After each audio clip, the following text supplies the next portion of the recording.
Welcome to Picks with the Professor, the show where a real statistics professor gives you sports betting tips. We're back on this early Thursday morning to talk NHL.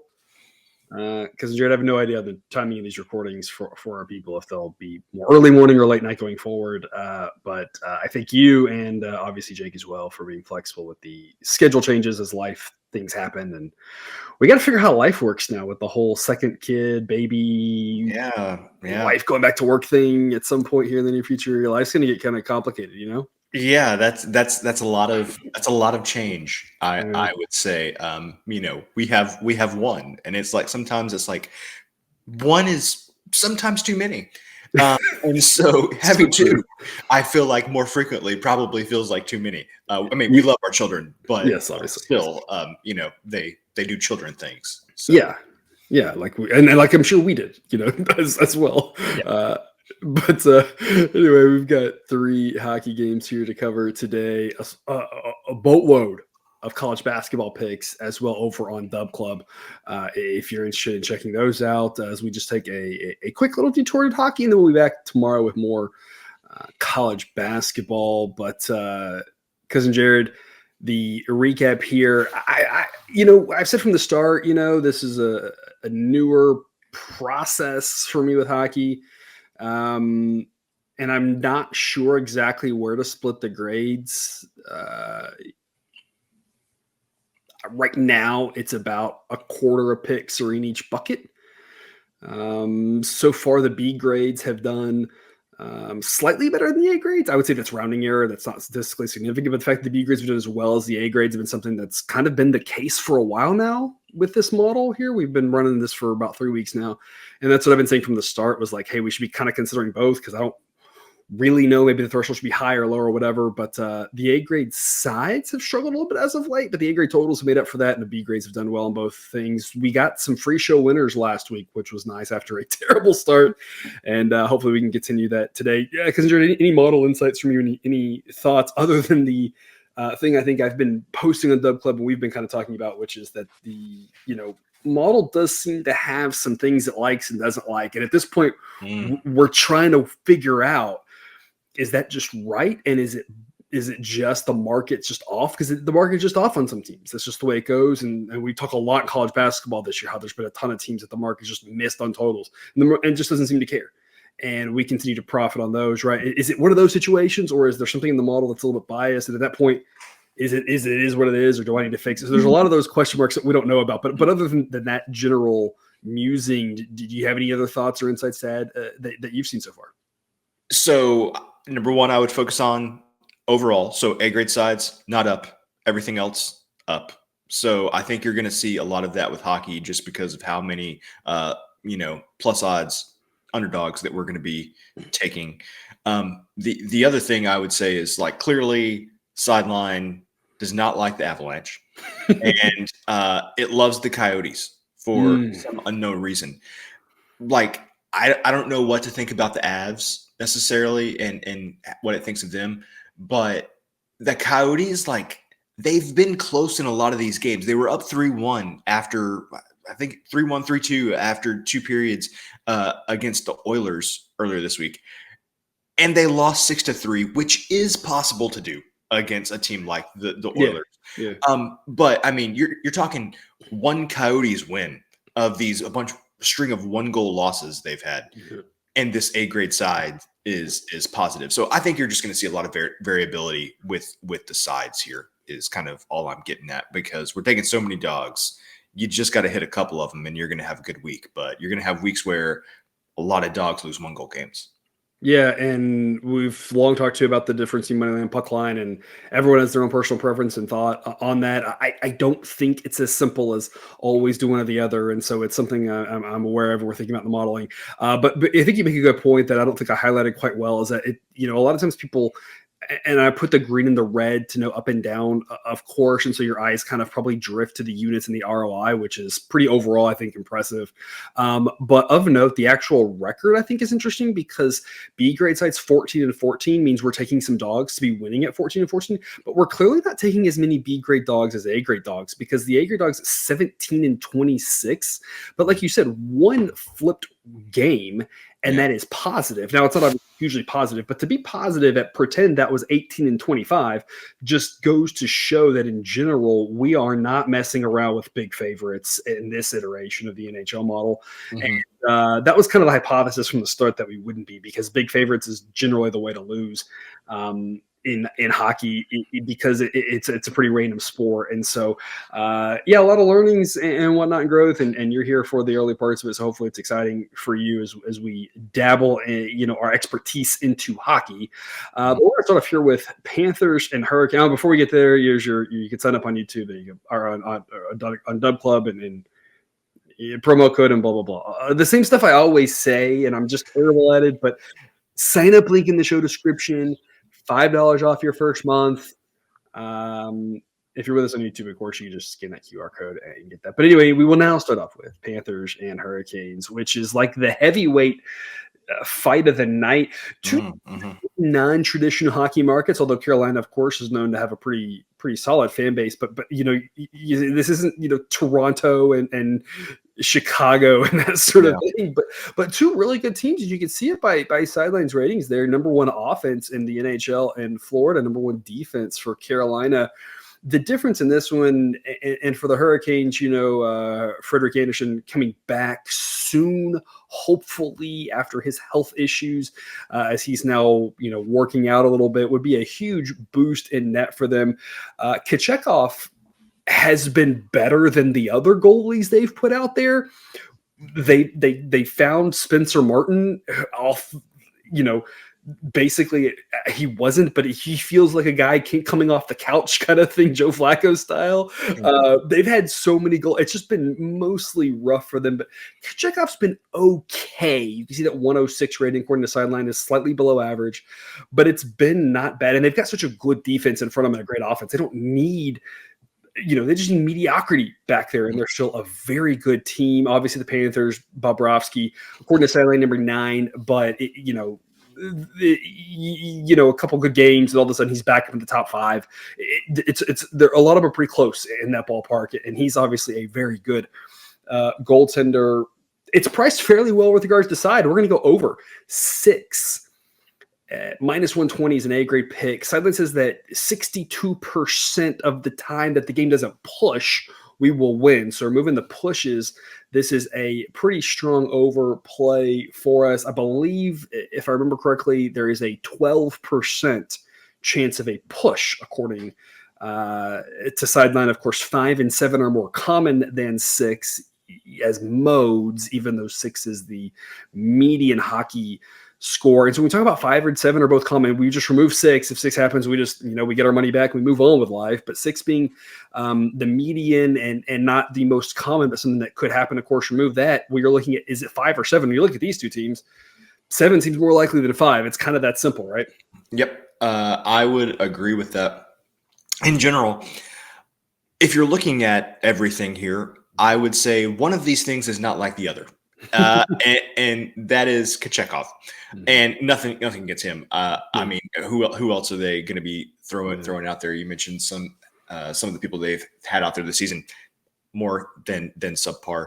I would say every time that the Hurricanes have played a team that has a good offense, there have tended to be more goals. If you go back and look at their schedule, you've got a lot of 5s, a lot of 6s, and a lot of 7s and 8s on totals when you get really good offenses like the Panthers have. So I think over is the play here. I just don't see this being a low scoring game with these two defenses. I think that there's going to be fireworks. Maybe you end up in a situation like this is something I would tell you, like maybe look at the live play, and if we're 10 minutes into the first period and you're like, man, this feels a lot like a playoff hockey game, then maybe you do a live bet there. But assuming that these two teams have played like they have played, there's no way I'm going under in this game. Yeah, and the Panthers, as of late, putting up a ton of goals. Obviously, that night they scored a floppy billion goals on Tampa Bay was pretty impressive. But even before that, they had 4 straight games with 4 goals or more. And when the games have gone under for them, it's because Bobrovsky's been fantastic and standing on his head. That's a very difficult task to do against Carolina. The way that they play, the way they control the puck, and the way that they score, they relentlessly put pressure on you. And so it's like both of these teams are.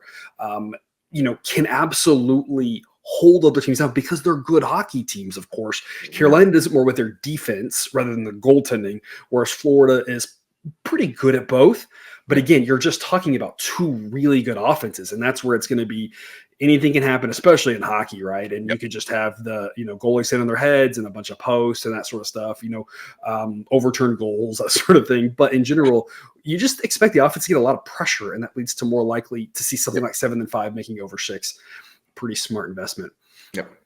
Also in the early slot, Caps and Lightning, a little bit less of an exciting game. Tampa Bay, kind of falling off a little bit. Their defense kind of struggling a little bit more this year. Vasilevsky not being as good. It's hard to know exactly how much of that is what. Those are a little bit tied together, but Sideline kind of thinks it's a little bit of both. The Caps obviously not the best team, but the model's really high on Charlie Lindgren. Actually thinks right now he's the better goalie between the two of them.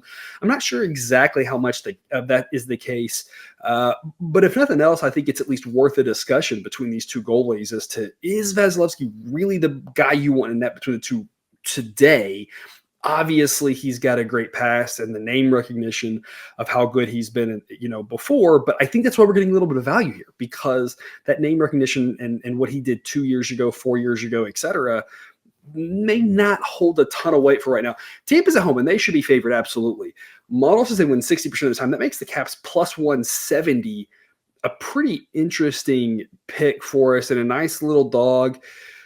Cousin Jared, I know that there are people watching this who are going to say, there's no way the Lightning lose this game. And I have to tell you, that is the way you lose money betting sports, thinking there's no way this thing happens. Tampa Bay should be favored, absolutely. But the price at which they're favored with, the model's telling us here, it's Washington or pass. And if you want to pass, obviously that's fine. But we think that this is a long-term plus expected value play simply because the randomness in hockey, this Caps team has been a little frisky as of late, and that the probability that they win, while it's not more than the probability they lose, unfortunately, the plus 170 payout is going to be worth it long-term for us. What's your take on it?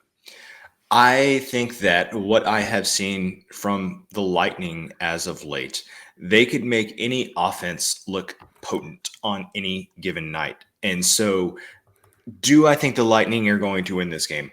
Probably. But is there a chance that the Capitals could score 5 goals? 100%. There is that possibility. I just think that with any Lightning game, there is too much variability. And so for that, I think that means that we need to be on the dog here, because I think there's value getting plus odds in a game where I think lots of goals could be scored on the side of the Caps. And these two teams have already played once this year in a game that went to a shootout, which I think and that was actually a lower scoring game. So we could see either side of it, right? But that was a while ago, maybe when the Lightning were playing a little bit more lower scoring games. But it kind of goes to your point of just, anything can happen. These two teams playing each other. And if this was Lightning, minus 120, absolutely, I'd love Lightning minus 120. Unfortunately, nobody's offering that to us. Unfortunately, the only good option we have here is Caps plus 170. And again, some people are a little bit leery to take a dog, but I kind of just think, in sports betting in general, we have to decipher between when taking a dog is just, I'm just looking for a big payout versus I'm making smart picks on the right dogs in order to grow my bankroll. And that's what we kind of think this one is, that a lot of times taking the dog can make sense here because people are so afraid to do it. And so if people are afraid to do it, that typically means you're getting an extra 5 to 10 cents of value. And that's what's going to add up for us. I was about to say, have we not learned anything over the years that we've done this? If it makes you feel uncomfortable, it's probably a good play. It's probably a good play. And that doesn't mean that one will win. It just means if you can find 10 picks that make you uncomfortable at big plus odds, you probably aren't going to win 5 of them, but at plus 170, if you win 4 of them, you're going to be doing really good. And you're uncomfortable because you're like, ooh, I don't think this is going to win. Well, that's where we always talk about our brains as humans struggle with probability. And we go, I don't think this is going to win, but 40%, which is I don't think it's going to win, at plus 170 makes for a great payout if we can make this same play multiple times. That's kind of the theory that we're operating on here. But as always, remember, we want to shop around, find the best price as possible. One place you can do that, of course, is BetUS, which is the sports book that has provided all of these lines that we have locked in for our hockey picks. BetUS, America's favorite sports book, where you can bet on everything, anytime. Sportsbook, live betting, and casino. To celebrate 30 years in business, we have the best bonuses in the industry. Get a 125% sign-up bonus and up to 30 risk-free bets. So what are you waiting for? Join now. BetUS, where the game begins. That'll wrap us up with Preds Kings late night action. Cousin Jared, Sideline loves them some Kings here. Number 4 offense, number 2 defense. But the main surprise for some people might be David Riddick in goal. According to Sideline, the number 6 rated goalie. And that kind of took me by surprise until I started diving into it a little bit. David Riddick, 11th in hockey goalies. In goals saved above expected. He's played 15 games. That's pretty good. The only goalie who's ahead of him that's played any substantial minutes with regards to goals saved above expected per 60 minutes is Aiden Hill, who many people will say, yeah, that's a good goalie. The goalies that Riddick is barely ahead of, just to kind of show you that this is not just some nonsense metric, the goalies he's barely ahead of in rough order: Connor Hellebuck, Jonathan Quick, Thatcher Demko, Jacob Markstrom. I mean, Sideline also likes some Thatcher Demko. I will. Also, but I think a lot of people like Thatcher Demko. That one's not a hot take. That Sideline says Thatcher Demko is really good.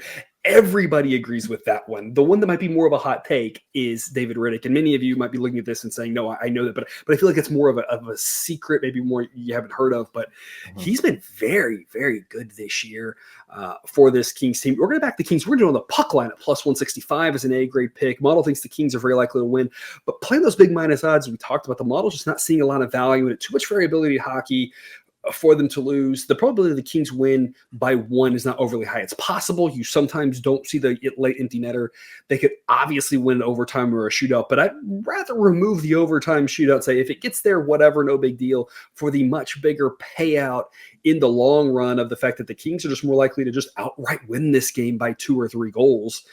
We're going to lay it on the puck line to get the better odds with the Kings A-grade pick. Cousin Jared, what are your thoughts on this one?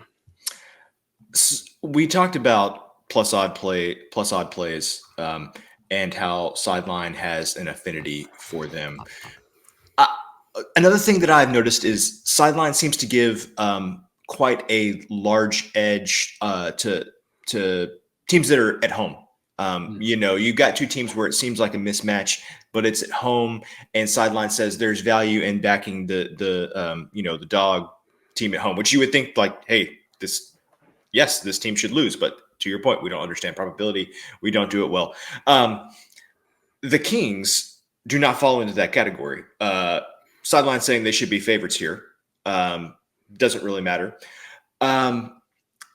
This may be the lowest odds I have seen us play this season on the puck line.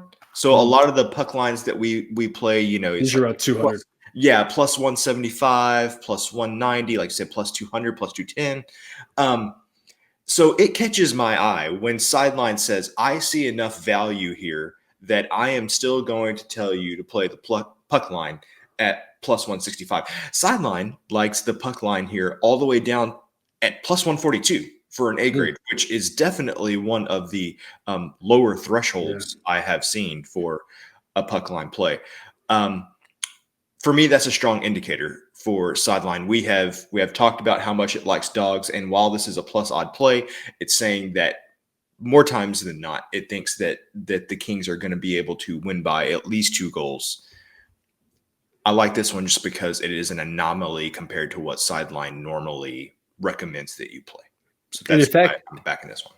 In fact, we do have one other overnight puck line A grade favorite that we were taking a big plus odds that we locked in last night. That one's at plus 220, which goes to your point. A lot of times we're taking the plus odds, we're taking the big odds, and we're just going to kind of say, hey, like we think we can hit 2 out of 5 of these, in some cases in the plus 220, maybe you only got to hit 1 out of 3, that sort of thing. But folks, if you like the lower odd puck line, there's one that did not have a line last night that I am suspecting will be an A grade play. That is even lower threshold. So we'll see about if that one comes to fruition or not. But a bunch of great plays here for Thursday. More on Dub Club, because Jared, we're going to hang around for the extended cut and just talk through a few of these games, a few goalie issues like that. If you're interested in that extended cut, Dub Club is the place to be. For that episode, the sign up link in the show description gets you that separate link to hear the full discussion and all the other hockey picks, all the other college basketball picks. Coming soon, baseball. We're about a month away from the first baseball games being played in South Korea, right? Yeah, South Korea. So, or Korea, I don't know what we're calling it. It's South Korea, but okay, because that's the right Korea. But anyway. Yeah. It's definitely not North Korea. No, we're not playing there. That's for sure. This feels like a little bit of a Brick moment in Anchorman, where he talks about how it's warm in the Middle East or whatever. He's talking about the Mideastern part of the country. It gets me every time. So a bunch of other great things over on Dub Club. You can sign up in that show description. And if you are with us on that link, we will see you after the outro slides in a short minute.